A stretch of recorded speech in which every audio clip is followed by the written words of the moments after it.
Beneath the waves lurks a stealthy war machine. Submarines, the silent killer. Capable of carrying out a nuclear attack, today's submarines play a key role in the national defense of many countries.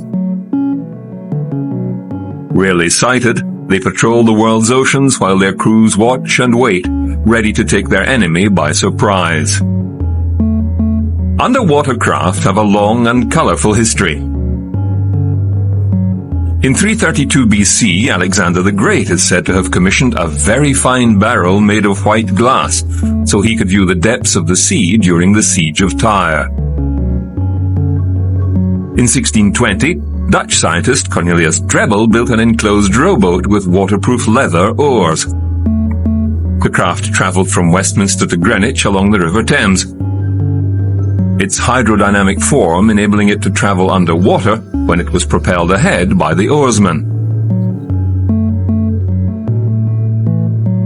The next 150 years saw several innovative designs, including the Rotterdam, a wooden submersible with a clockwork engine,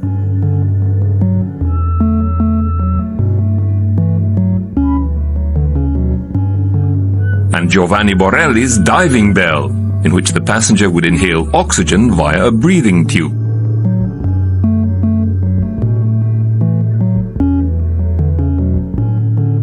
With so many of the world's battles being fought on water, it was obvious to military strategists that an underwater craft would be a huge tactical advantage. In 1776, American inventor David Bushnell designed and constructed the first military submarine. Known as the Turtle, the tiny craft was intended to break the British naval blockade of New York Harbor during the War of Independence by setting explosives on the ship's hulls.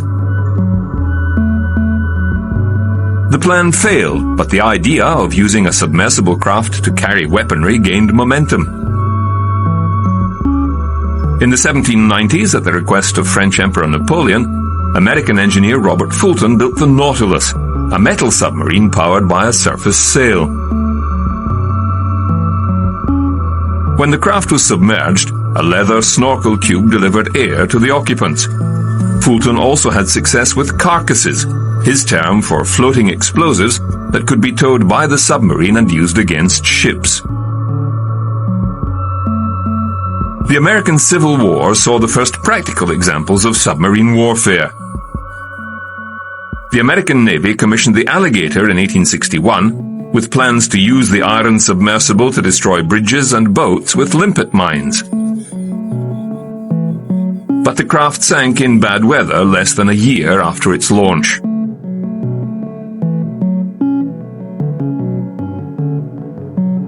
It was left to the Confederate submarine H.L. Hunley to make history by becoming the first submersible to successfully destroy a target. On February 17, 1864, the Hunley blew up the Housatonic, a sloop of war moored at the entrance of South Carolina Harbor with a torpedo, fatally damaging itself in the process. As the century wore on, inventors experimented with various power sources. John Holland's designs used an internal combustion engine for surface power and electric battery power underwater. In 1900, a Holland submarine became the first submersible purchased by the United States Navy. It carried 3 torpedoes ready to be fired from an 18-inch torpedo tube and a mortar for surface use. Holland also sold models to Britain, Russia, and Japan. In 1905, Theodore Roosevelt visited the USS Plunger and became the first American president to dive in a submarine.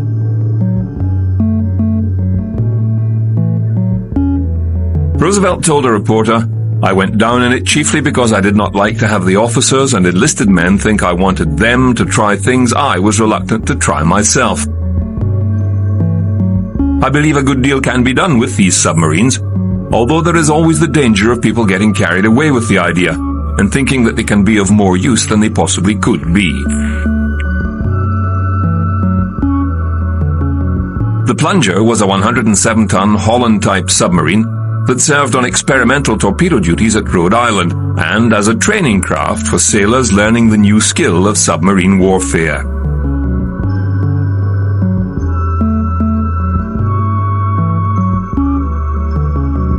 The USS C-1 Octopus was another sub operating as a training vessel from Newport.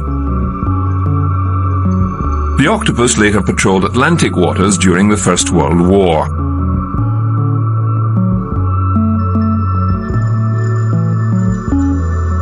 Another important submarine pioneer was American inventor Simon Lake. Inspired by Jules Verne's science fiction tales of submersible voyages, Lake patented more than 200 advances in naval design, including the Protector, the first submarine to have diving planes mounted forward of the conning tower and a flat keel. His company secured a number of contracts from the U.S. Navy, such as the SEAL G-1, that featured, in addition to the fixed torpedo tubes on the bow, 4 torpedo tubes on her deck that could be positioned and fired even when the submarine was submerged. The SEAL could dive to a record 256 feet and had a top speed of 14 knots when surfaced and 10 knots underwater. 4 300 horsepower gasoline engines and 375 horsepower electric motors powered her twin screws.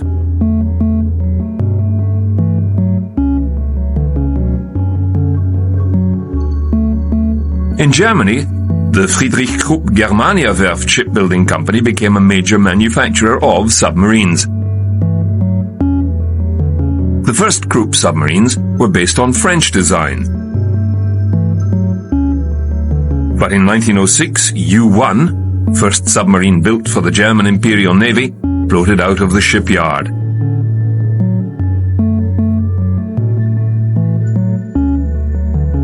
German U-boats later became key strategic players in First World War hostilities, prowling the Atlantic in search of merchant and passenger ships.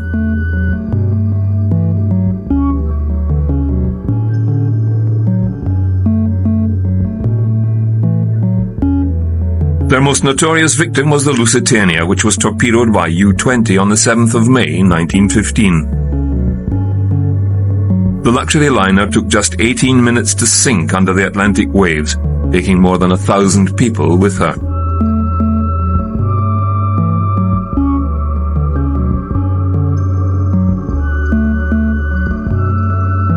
Once underwater, submarines were invisible, able to attack without warning.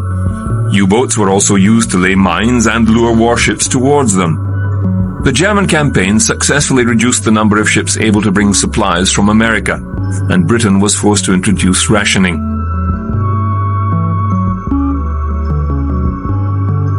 To thwart submarine attacks, naval boats would pump smoke through their funnels to create a smoke screen that shielded the vessel.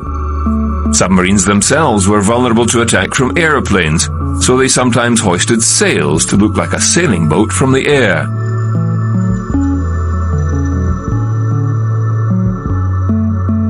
However, many submarines were successfully destroyed, including the U-boat that sank the Lusitania.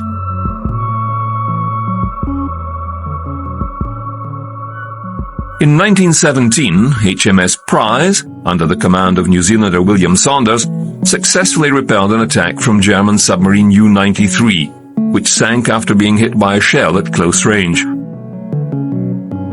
The sub's commander was rescued and the U-boat thought to have been lost.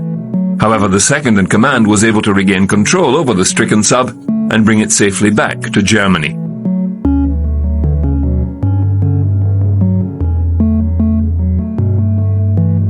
French submarine building picked up speed after the war, and the country developed the Redoutable class.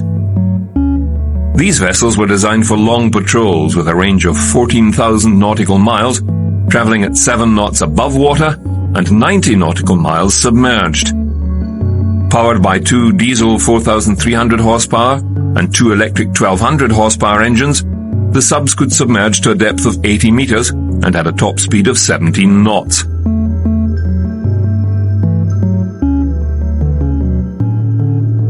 They were 92 meters in length and carried an array of armaments, including 11 torpedo tubes and 2 13.2mm machine guns. The 1,500-ton subs could carry a crew of 79 men and 5 officers.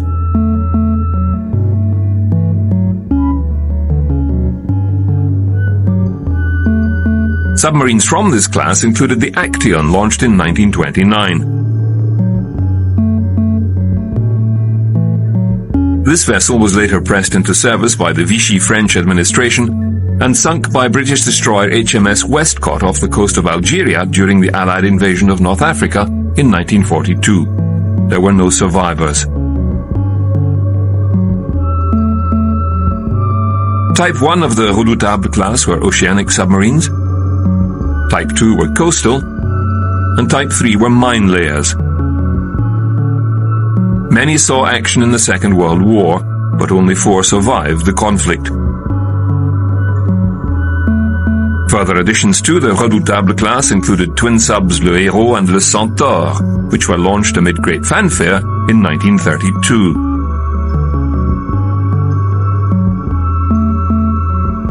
Another Redoutable class vessel was the Casabianca, launched in 1935. When France fell to the Germans in 1941, she was disarmed, but her captain hid fuel on board and secretly restored the weapons. In 1942, when the Germans invaded Toulon harbor, the Casabianca fled under heavy German fire and managed to escape to Algiers, where she joined the Allied fleet. She carried out missions for the Allied secret services and was dubbed the Phantom Submarine by frustrated German troops.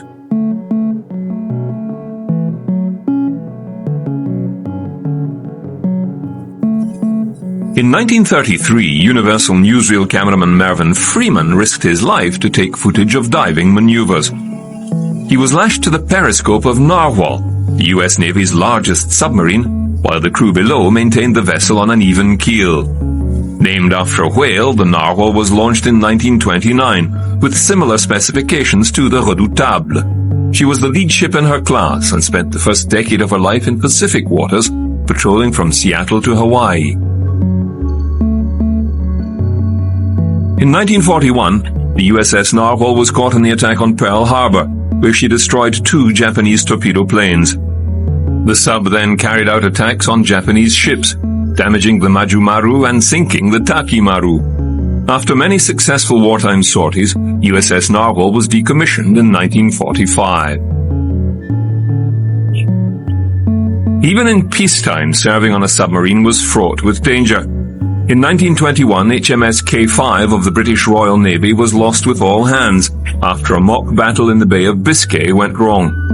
The vessel was never found, but it was assumed she had exceeded her maximum depth. The high risks of submarine operations led to much research into safety equipment. Some of the most terrible dramas of the sea have been enacted. Hang on, it'll be light up top now. Use a yellow candle. Right, Swain.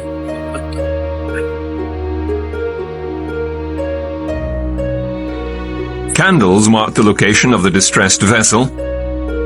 So could oil flushed through the sewerage system to create a slick on the waves above the stricken sub.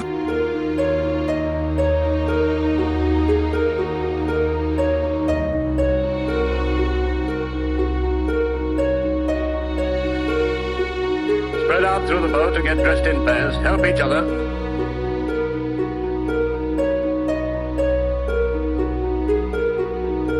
Submarine immersion equipment was intended to provide protection from cold waters in case evacuation was necessary. With dyes staining the water overhead, it was hoped that rescue could be quickly accomplished.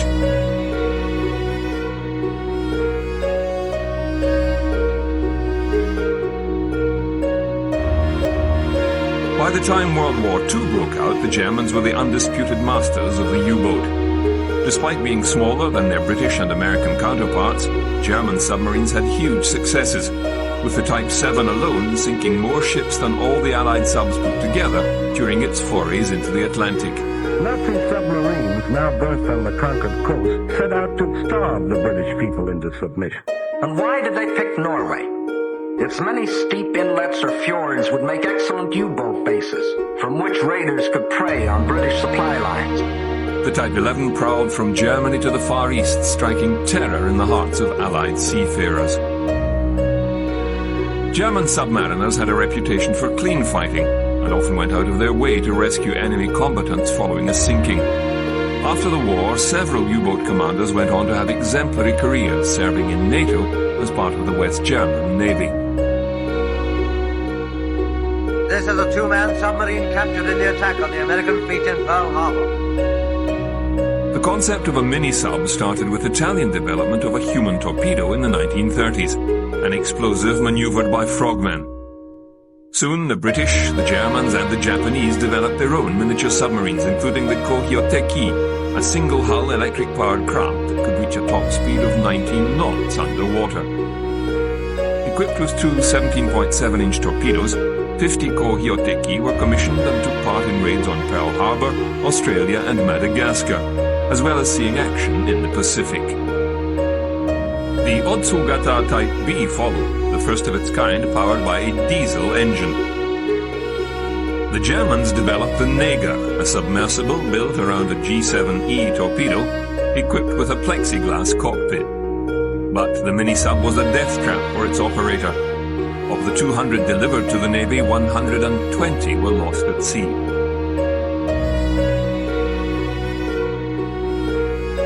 The Biber mini-sub was inspired by the capture of a British Wellman 46. Just 9 meters by 1.6 meters, the craft was powered by a single-shaft, 132 horsepower Opel Blitz Auto petrol engine. One 13-horsepower electric motor gave it underwater propulsion.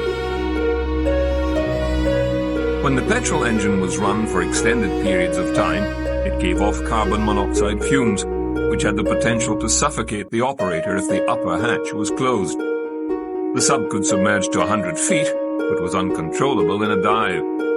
The two G7E torpedoes were fired via a pneumatic cylinder. When the remains of British mini-subs X7 and X8 were recovered from Norwegian waters, Germany adapted the design to create the Hecht to be used in mine-laying operations. Because the craft was intended only for underwater operations, it was powered by an 8 MAL-210 battery based on 5 17T torpedo troughs, driving a 12-horsepower AEG torpedo engine. The Hecht also carried a short-range torpedo with negative buoyancy. The Seehund was the best designed German mini-sub, but it didn't go into production until 1944, the waning months of the war. The two-man craft carried 2 torpedoes and was capable of extended operations. Their compact size of 11.9 meters in length, slow, steady speed, and almost noiseless operation made it almost impossible for Allied sonar or hydrophones to pinpoint the miniature sub. British Admiral Charles Little said of the Seehund, "Fortunately for us, these damn things arrived too late in the war to do any damage." Germany's U-boat success was largely due to the pioneering Wolfpack tactic, where up to 20 subs would converge on a single convoy. Masterminded by Karl Dönitz, the tactic saw the destruction of hundreds of ships from convoys such as SC-7. This convoy was attacked several times, including on the 18th of October 1940. On this night, Dönitz sent 5 U-boats into the convoy, where under the cover of darkness they ran surfaced between the Allied ships, taking down 16. The German submarine war was effective and terrifying. The only thing that ever really frightened me during the war was the U-boat peril, admitted British Prime Minister Winston Churchill. But Wolfpacks became less effective once Britain employed its high-frequency direction finder to pick up the radio messages that the German subs relied on to set up the attacks. The first U-boat to be captured by aircraft in this war. You will recall the story of how the Hudson attacked the submarine and forced it to surface, and then kept guard until the Navy arrived.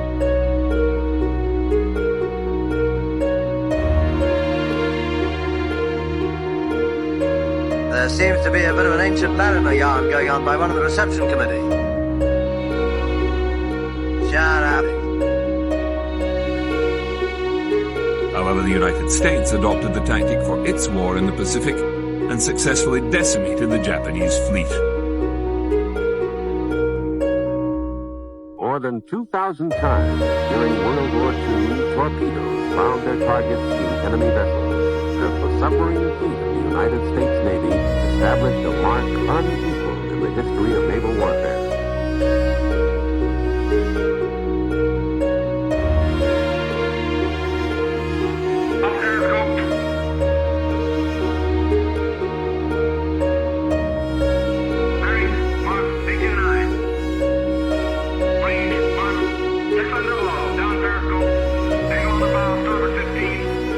America's Pacific campaign was a deadly one for its submariners, as it lost 52 subs and 3,500 men in the fight against Japan.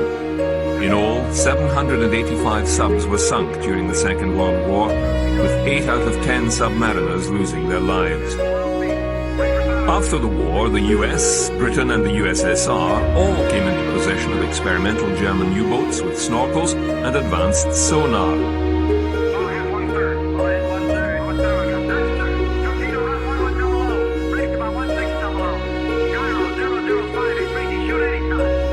Palau-class sub the USS Cochino was fitted with passive sonar, enabling her to listen underwater in silence, without emitting the audible pings sent out by earlier model subs. Cochino was the last American submarine commissioned during the war. She was converted to greater underwater propulsion power, or guppy, and given a snorkel pipe that would take in fresh air, run the engines, and expel engine exhaust without surfacing.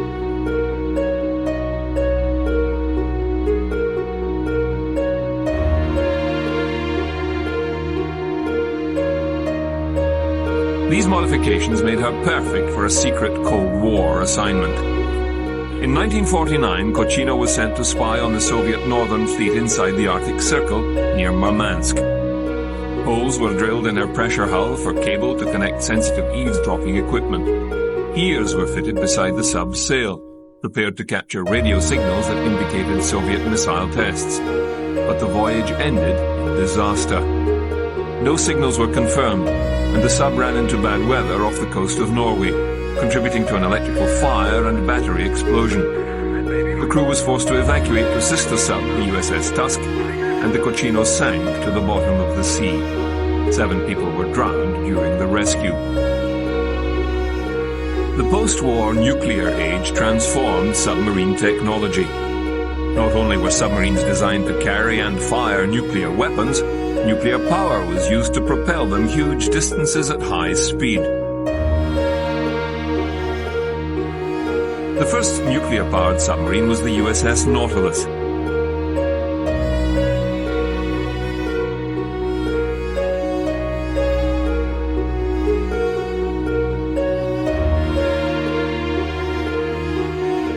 US President Harry Truman signed his name onto the vessel's keel at a ceremony in 1952. And the submarine was constructed at the Electric Boats Shipyard in Connecticut.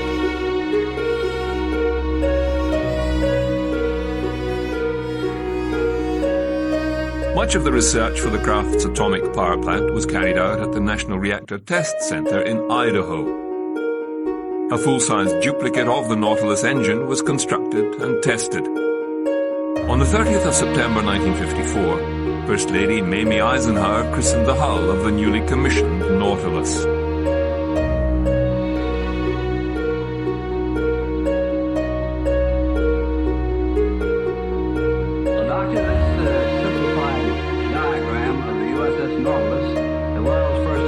The Seawolf was the second nuclear submarine commissioned by the U.S. Navy. It was the first and only submarine built with a liquid metal nuclear reactor. The liquid sodium plant was more efficient than a water-cooled reactor, but potentially more dangerous for the ship and crew. Testing of the power plant took place at KAPL, the Knowles Atomic Power Laboratory, operated by General Electric. Hundreds of nuclear scientists developed a full-sized nuclear reactor to observe the chain reaction of nuclear fission that would be used to power the giant submarine. Both the Nautilus and the Seawolf were huge steps forward for the nuclear industry. Unlike nuclear-powered aircraft, nuclear-powered subs became a viable proposition, and the technology is still used today. A documentary produced by the California Academy of Sciences in 1956 enlisted renowned submariner Fleet Admiral Chester Nimitz to explain the principles of submarine operations. Well, the submarine has two systems also. On the surface, she uses her diesel engines, which can generate about 6,500 horsepower and propel her at a speed of about 20 knots.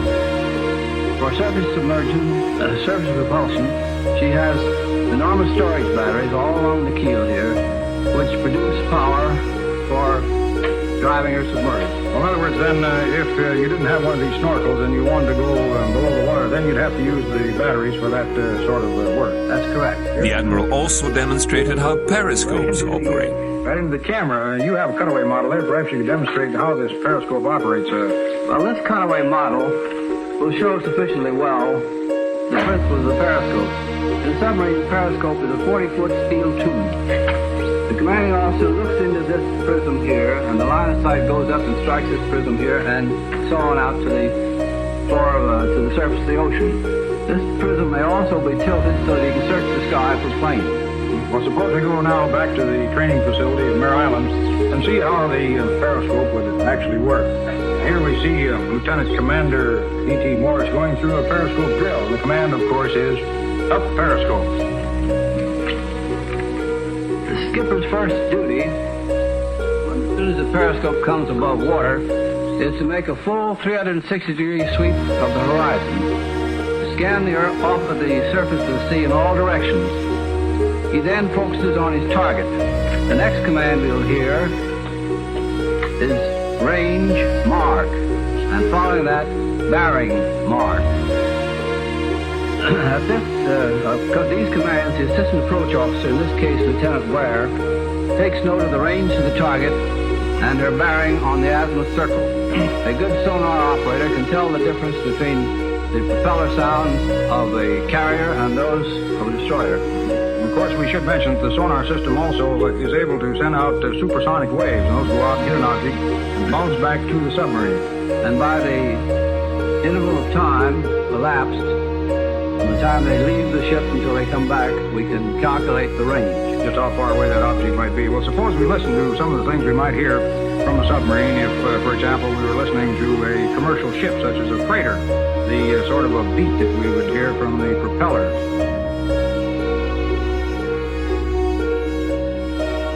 Then followed by the beat of a faster ship such as a destroyer.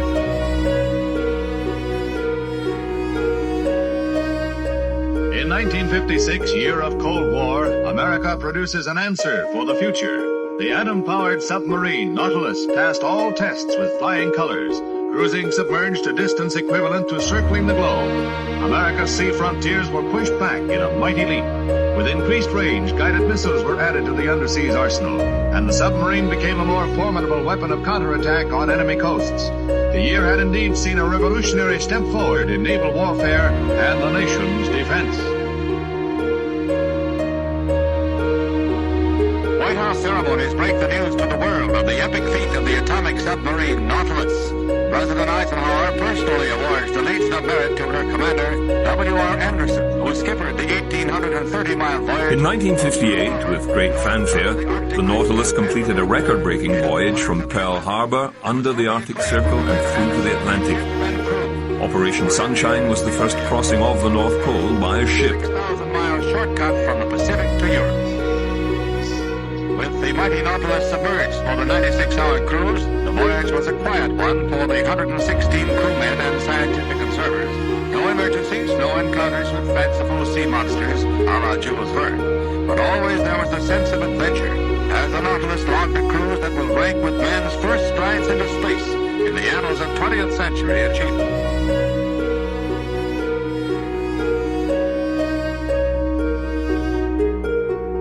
Commander William Anderson skippered the sub on its voyage that included 1,590 nautical miles submerged under ice. It was a dangerous expedition, as authorities were unsure whether the vessel's gyro compass would operate correctly under the ice. The submarine only carried enough breathing apparatus to save a third of the crew if there was a loss of oxygen. Fortunately, the sub's voyage was a success, and the Nautilus made many more in future years, shattering speed and distance records. In 1959, the USS Skipjack put to sea. Even more revolutionary than the Nautilus, the nuclear-powered attack sub featured a fish-type hull, giving it unprecedented speed and maneuverability. The vessel had similar controls to an aeroplane, and its diving planes had been moved from the hull to a 23-foot sail that resembled a shark's dorsal fin. A second-generation S5W reactor gave the Skipjack the ability to travel at full power from 90,000 to 100,000 miles. Its motto was Radix Nova Tridentis, or Root of the New Sea Power. The design was so effective that it was used in every US submarine until 1997.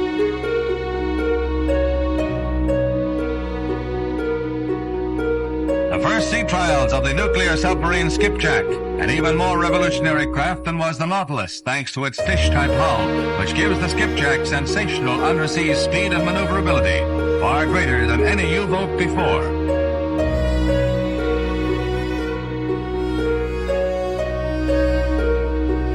Pilot actually flies it like an airplane with similar controls. Only underwater is the Skipjack really at home. Her sleek round hull is completely unlike the boat shapes of prior craft. On the surface, she's a little sluggish and awkward, but the nuclear power plant means that the Skipjack and her sister subs now on the ways will be able to cruise and fight underwater to the limit of the crew's endurance.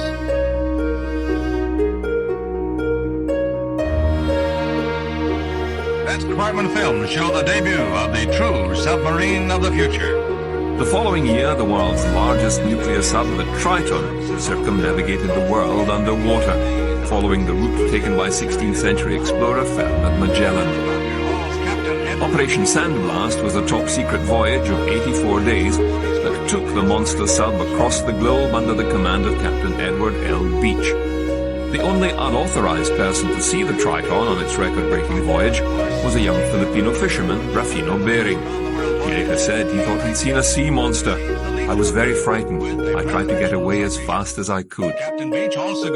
Triton surfaced off the coast of Delaware on May the 10th, 1960, to a rousing welcome, the skipper receiving a Legion of Merit from President Eisenhower. The voyage was intended to boost American prestige in the world and send a triumphant message to its enemies. 2 months later, a Polaris nuclear missile test from the USS George Washington served the same purpose. The test firings were the culmination of a program to combine the stealth and speed of a nuclear submarine with the power and range of an intermediate-range ballistic missile. The Polaris was a 2-stage solid-fuel nuclear-armed ballistic missile about 20 feet in length, with a range of 1,000 nautical miles. On July the 20th, 30 miles off Cape Canaveral, the George Washington submerged 50 to 60 feet below the surface and fired the first nuclear missiles from a submarine. With submarines able to carry nuclear weapons to any ocean on the planet, the dynamics of the Cold War changed. The Navy's newest nuclear submarine, the Thresher, is launched at Portsmouth Naval Shipyard. The 278-foot craft is the first of a new class of attack subs designed to operate deeper and more silently than previous undersea craft. The Thresher will have a crew of 8 officers and 80 enlisted men. She gets a bow first launching, the first in 40 years, with the christening done by Mrs. Frederick B. Warder, wife of the 8th Naval District Commandant. The Thresher's novel moving torpedo tubes mounted amidships necessitate the bow first launching. They'll make the craft one of the most effective fighters in the Navy's undersea fleet. On the 9th of July 1960, the first Thresher-class submarine was launched at the Portsmouth Naval Shipyard, joining the growing ranks of U.S. nuclear-powered subs. The USS Thresher was a big step forward for naval technology. She carried the first computerized fire control system in a submarine and had an unparalleled sonar range. But despite her advanced design, the Thresher and all 129 crew were lost at sea off the Cape Cod coast on April the 10th, 1963. When the submarine failed to surface following deep-sea exercises. The last thing heard by sonar operators on the submarine rescue ship Skylark, which was shadowing the sub, was the sound of air rushing into an air tank. A massive underwater search located the remains of the Thresher on the seabed, about 8,400 feet below the surface. The Navy concluded that the failure of a piping joint in a seawater system in the engine room allowed a burst of water to short out electronics and cause an automatic shutdown of the nuclear reactor. Without nuclear power, the sub dropped to the ocean depths, where it was flattened by water pressure. According to one photographer who saw the wreckage, the Thresher looked as if it had literally been shredded, crushed by some giant unseen hand. Across the Atlantic, the British were forging ahead with their own atomic submarine program. The 7th HMS Dreadnought became the nation's first nuclear-powered submarine. It was joined by the Valiant in 1966, the first fully British nuclear fleet submarine. Interviewed at the Valiant's keel-laying ceremony in 1962, its captain said the crew was highly specialized. They're all volunteers and they've all been specially selected because the training for the submarine is a much higher standard, because everyone must know exactly what is happening and also know a great number of details about the power plant itself to ensure its absolute safety on board. What sort of vehicles will they have?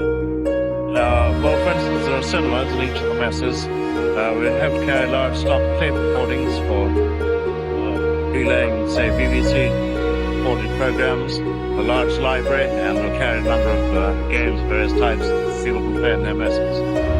Proudly afloat for all to see. In the years since nuclear submarines emerged on the scene, safety systems have been upgraded significantly. But as the tragedy of the Kursk demonstrated, the possibility of disaster remains ever present. On August the 12th, 2000, K-141 Kursk disappeared in the Barents Sea with 118 men on board.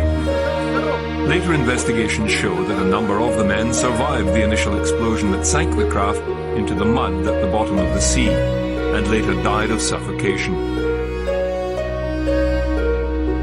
The Oscar II class nuclear missile submarine was a showpiece of the Russian Navy and the largest attack submarine ever built. The Russians insisted they did not need international help and could rescue the occupants of the stricken sub by themselves. However, the rescue attempts ended in failure. Investigations determined that the most likely cause of the disaster was a leak of hydrogen peroxide in the forward torpedo room that caused a warhead to detonate, leading to a chain reaction of other explosions.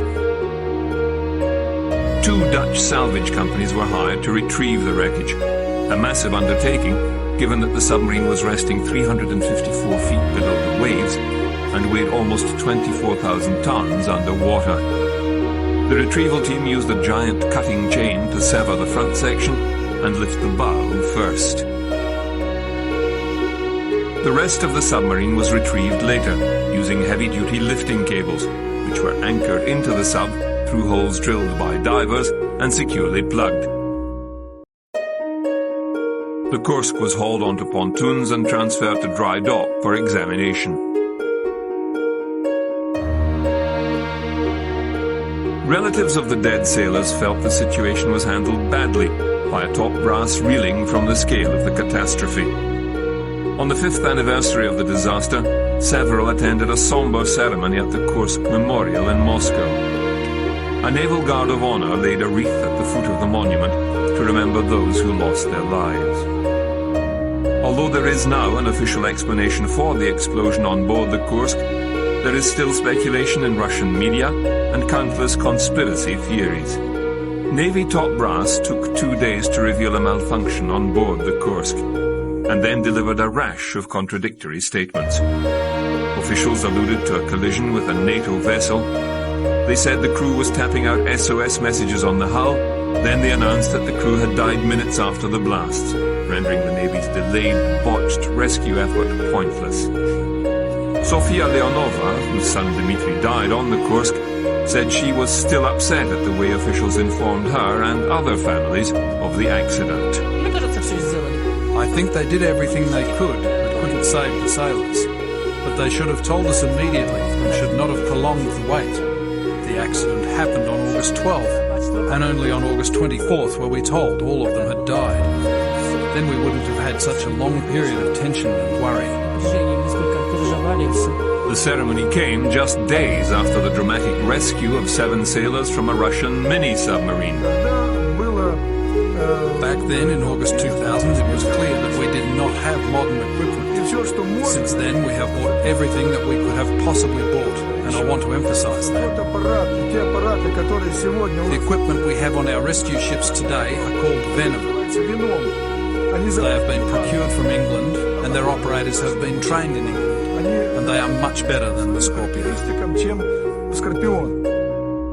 In North Korea, the government is alleging that a mini-sub it has put on display in Pyongyang is an unmanned American spy sub it captured off the North Korean coast in 2004. Large submarines are also still a key component of the U.S. Strategic Defense Plan, but their focus has been overhauled in line with new priorities. During the Cold War, the USS Florida prowled the oceans, equipped with Trident nuclear missiles, ready to carry out an attack at a moment's notice. In 2006, the 18,000-ton sub was converted from a ballistic missile-capable submarine to a guided missile submarine, making her one of the U.S. Navy's most advanced ships. One of the Ohio-class submarines, the Florida is now capable of launching up to 154 Tomahawk missiles. The vessel measures 560 feet and has a cruising speed of 20 knots.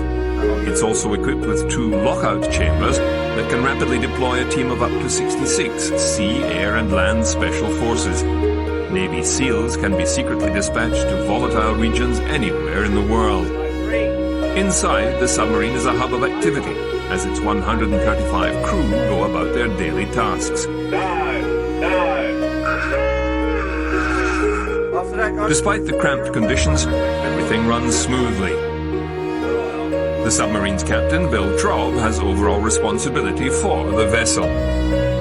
The ship is very special because it's got the latest technology. It's got an incredible ability to communicate even when the ship is submerged, much more so than other submarines. In the conversion process, the ship was converted to be a very good platform for special operations forces and for land strike with conventional missiles. Captain Traub says the Navy regularly collaborates with other countries to improve security in the wider region. One of the other things that we do here in the region is working with other nations, working with the U.S. Navy, and we add additional capacity. So as a submarine here in the region, and as this specific submarine, we're able to take away some of the burden from some of the other allied navies, take away some of the burden from other U.S. ships, and provide security to the region. And again, this is the ship has got such a greater capacity that we can let some of those other ships take on some other missions that they're now fulfilling because we have the ability to fill that role. The Florida is currently deployed in the eastern Mediterranean. Missile tubes have been converted to allow Navy SEALs to exit and enter the sub. They may swim out in diving gear or onto specially designed mini-subs. Living conditions on board the Florida are certainly not spacious, but crew members still try to make it home-like.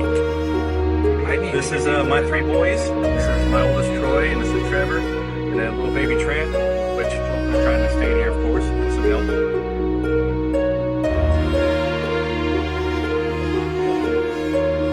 Inside the submarine's canteen, lunch is being served. A crew member's day is divided into shifts of 6 hours. Those on board the submarine have access to a gym, cafeteria, and the internet to keep in touch with loved ones. Hobson, one of the ship's crew, says he misses his family, but is happy to serve his country. Obviously, I can't take my family with me.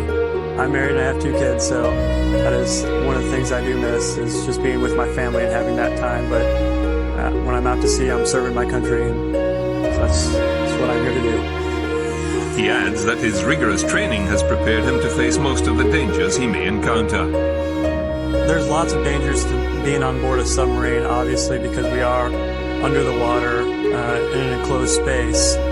So there are threats of fires and that nature, but that's not a big deal because we are trained to combat those casualties. As lunchtime comes to an end, it's time for the crew members to head back to their posts and continue with their jobs. Everyone on board a submarine actually volunteers to do the job, and they go through a rigorous training and qualification process so that we can prove to our superiors and the government that we can do our job on board the USS Florida. Kirkpatrick says email helps him keep in touch with his family.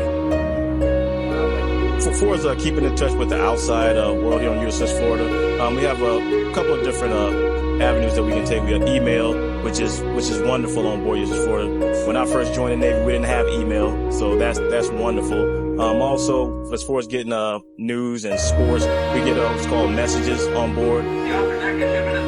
As well as allowing submariners to keep track of what's happening on shore, new technologies are transforming submarine sonar systems.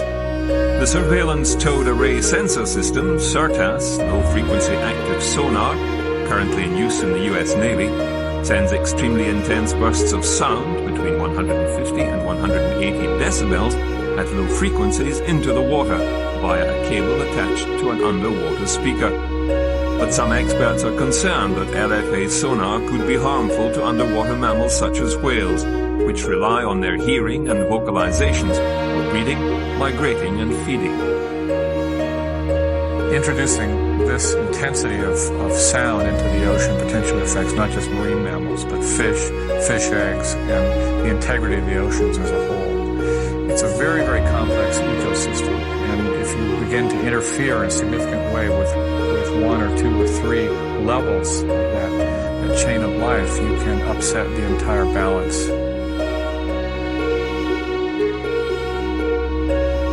But the Navy says that the decibel level is roughly equivalent to that found in the front row at a rock concert.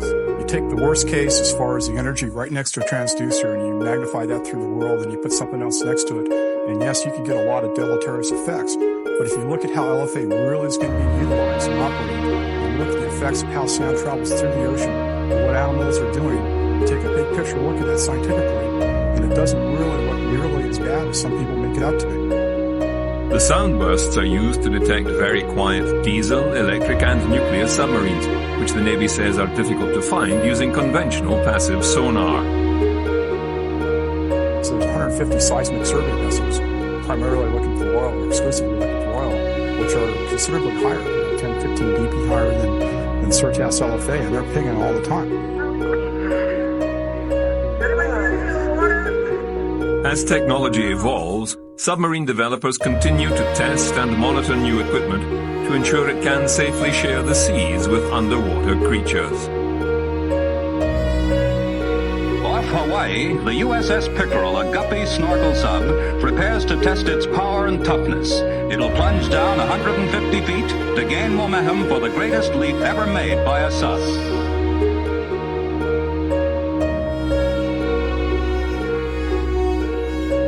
The 70 crewmen said they weren't hurt during the leap. They just held on tight. Submarines, stealthy, silent killers, and a symbol of man's ability to master the most extreme environments.